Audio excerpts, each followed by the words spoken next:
শুভ সন্ধ্যা। আজকের লাইভ সেশনে আমাদের আলোচনার বিষয় হচ্ছে ধনী দেখানো বনাম প্রকৃতপক্ষে ধনী হওয়া, looking rich versus being rich. আমার নাম ইন্দ্রনীল। আজকের লাইভ সেশন শুরু করছি। আজকের সমাজে আমাদের প্রথমে আমরা এমন অনেক ব্যক্তিদের দেখি যারা ব্যয়বহুল পোশাক, দামি গাড়ি, বিলাসবহুল ফোন এবং অন্যান্য উচ্চমূল্যের জিনিসপত্র ব্যবহার করে নিজেদেরকে ধনী হিসাবে উপস্থাপন করেন। কিন্তু প্রশ্ন হলো, এটি বাহ্যিক চাকচিক্য কি সত্যিকারের সম্পদের প্রতিফলন, নাকি শুধু এক ধরনের ভ্রান্ত প্রতিচ্ছবি? ধনী দেখানোর মানসিকতা কি? অনেক মানুষ বিশ্বাস করেন যে সমাজে উচ্চ মর্যাদা অর্জনের জন্য ধনী বলে মনে হওয়াটা জরুরি। সামাজিক মাধ্যমে প্রদর্শিত জীবনযাত্রার প্রতিচ্ছবি এবং সমাজের চাপ অনেককে এমন জীবনধারা অনুসরণ করতে উদ্বুদ্ধ করে, যা আসলে তাদের আর্থিক অবস্থার সঙ্গে খাপ খায় না। ধনী দেখানোর প্রবণতা সাধারণত কতগুলি উপায় এবং যেগুলির দ্বারা প্রকাশ পায় সেগুলি নিয়ে একটু আলোচনা করা যাক। এক হচ্ছে বিলাসবহুল জীবনযাপন। অনেকে ঋণ বা সঞ্চয় ভেঙে দামি পোশাক, ঘড়ি, গয়না, গাড়ি বা ইলেকট্রনিক্স গ্যাজেট কেনেন শুধুমাত্র সমাজের চোখে ধনী দেখানোর জন্য। দুই, সামাজিক স্বীকৃতি অর্জন করার জন্য। সামাজিক স্বীকৃতি পাওয়ার জন্য অনেকে এমন খরচ করেন যাতে তারা প্রকৃত আর্থিক সামর্থ্যের বাইরে।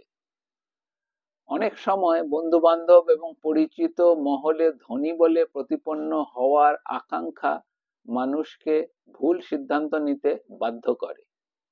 তিন, ঋণ নিয়ে ব্যয় করা। কিছু মানুষ ক্রেডিট কার্ড, ব্যক্তিগত ঋণ বা ইএমআই এর মাধ্যমে এমন সব জিনিস কেনেন যে তারা বাস্তবে বহন করতে পারেন না। এই ধরনের অপ্রয়োজনীয় ব্যয়ের ফলে তারা আর্থিকভাবে দুর্বল হয়ে পড়েন। প্রকৃতপক্ষে ধনী হওয়া। প্রকৃত সম্পদশালী হওয়ার পর একমাত্র এটির পথ আলাদা। এটি শুধু বাহ্যিক চাহিদা বা ব্যয়ের ওপর নির্ভর করে না, বরং দীর্ঘমেয়াদী আর্থিক পরিকল্পনা, বিনিয়োগ এবং সঞ্চয়ের ওপর ভিত্তি করে এটি গড়ে ওঠে। প্রকৃত ধনী ব্যক্তির সাধারণত নিম্নলিখিত কিছু বৈশিষ্ট্য অনুসরণ করা যেতে পারে। সেগুলি হচ্ছে: প্রথমে, সঞ্চয়ের প্রতি গুরুত্ব। প্রকৃত ধনী ব্যক্তি আয়ের একটি বড় অংশ সঞ্চয় করেন এবং তা ভবিষ্যতের জন্য ব্যবহার করেন। তারা খরচের আগে সঞ্চয়ের কথা চিন্তা করেন এবং সঞ্চয়ের অভ্যাস গড়ে তোলেন। দুই, বিনিয়োগের জ্ঞান। প্রকৃত সম্পদশালী শুধুমাত্র টাকা আয় করেই ক্ষান্ত হন না, সেই অর্থকে কাজে লাগিয়ে আরো বেশি সম্পদ সৃষ্টির কৌশল তারা রপ্ত করেন। Stock market, real estate, mutual fund, ব্যবসা এবং অন্যান্য বিনিয়োগের মাধ্যমে তারা নিজেদের সম্পদ বৃদ্ধি করেন। তিন, অপ্রয়োজনীয় খরচ কমানো। সত্যিকারের ধনী ব্যক্তিরা সাধারণত অহেতুক বিলাসিতা এড়িয়ে চলেন। তারা অর্থের মূল্য বোঝেন এবং অপ্রয়োজনীয় ব্যয় না করে টাকার সর্বোত্তম ব্যবহার নিশ্চিত করেন। চার, আয়ের একাধিক উৎস তৈরি করা। ধনী হওয়া মানে কেবল একটি ভালো চাকরি পাওয়া নয়, বরং আয়ের একাধিক উৎস তৈরি করা। ব্যবসা, বিনিয়োগ, ফ্রিল্যান্সিং বা অন্যান্য উপায়ে আয় বাড়ানোর চেষ্টা করা ধনী হওয়ার অন্যতম মূল মন্ত্র। পাঁচ, দীর্ঘমেয়াদী আর্থিক পরিকল্পনা। প্রকৃত ধনী ব্যক্তিরা শুধুমাত্র বাস্তব বা বর্তমান নিয়ে চিন্তা করেন না, বরং ভবিষ্যতের জন্য পরিকল্পনা করেন।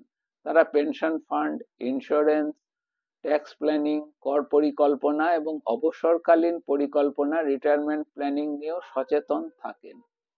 ধনী দেখানোর ফাঁদ থেকে বেরিয়ে আসা।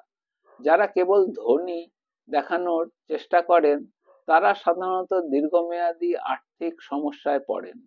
তাই এই মানসিকতা থেকে বেরিয়ে আসার জন্য কিছু গুরুত্বপূর্ণ পদক্ষেপ নেওয়া খুবই প্রয়োজন। এক হচ্ছে অপ্রয়োজনীয় সামাজিক চাপে না পড়া, অন্যদের সন্তুষ্ট করার জন্য বিলাসবহুল জীবনযাপনের চেষ্টা না করা এবং এ থেকে বেরিয়ে আসা এবং নিজেদের আর্থিক সামর্থ্য অনুযায়ী জীবনযাপন করা। 2, বাজেট তৈরি করা, নিজের মাসিক আয় ও ব্যয়ের হিসেব রাখা এবং একটি বাস্তবসম্মত বাজেট তৈরি করা খুবই গুরুত্বপূর্ণ। 3, ঋণের ওপর নির্ভরতা কমানো, ধনী দেখানোর জন্য ঋণ নেওয়া মোটেও বুদ্ধিমানের কাজ নয়, বরং ঋণ পরিশোধ করে আর্থিক স্বাধীনতা অর্জনের চেষ্টা করা উচিত। 4, বিনিয়োগ সম্বন্ধে শেখা, টাকা শুধু খরচ না করে কিভাবে বিনিয়োগ করে বাড়ানো যায় সে সম্পর্কে শেখা, জ্ঞান লাভ করা এবং ধাপে ধাপে বিনিয়োগে দিকে এগিয়ে যাওয়া। 5, সত্যিকারের আর্থিক স্বাধীনতার দিকে অগ্রসর হওয়া, যদি কেউ প্রকৃত ধনী হয়ে তখন তাকে অন্যের সামনে ধনী দেখানোর দরকার পড়ে না, তিনি তার আর্থিক সিদ্ধান্ত নিজে নিতে পারেন এবং জীবনের প্রকৃত স্বাদ উপভোগ করতে পারেন। ধনী দেখানোর চেয়ে প্রকৃতপক্ষে ধনী হওয়া অনেক বেশি গুরুত্বপূর্ণ। বাহ্যিক চাকচিক্য মানুষকে সাময়িক প্রশংসা এনে দিতে পারে, কিন্তু প্রকৃত আর্থিক নিরাপত্তা ও স্বাধীনতা শুধুমাত্র সুপরিকল্পিত আর্থিক ব্যবস্থাপনার মাধ্যমেই অর্জন করা সম্ভব। তাই আমাদের উচিত বাহ্যিক চাকচিক্যের চেয়ে সঠিক বিনিয়োগ, সঞ্চয় এবং আর্থিক স্বাধীনতার ওপর গুরুত্ব দেওয়া। আজকের লাইভ সেশন এই পর্যন্তই। যত বেশি সম্ভব আমার এই লাইভ সেশনটিকে আপনারা শেয়ার করুন আপনাদের পরিচিত ব্যক্তি বা বন্ধু বান্ধবের মধ্যে, এবং আমাকে অবশ্যই লিখে জানান এই সেশনটি আপনাদের কেমন লাগছে, কেমন লাগলো।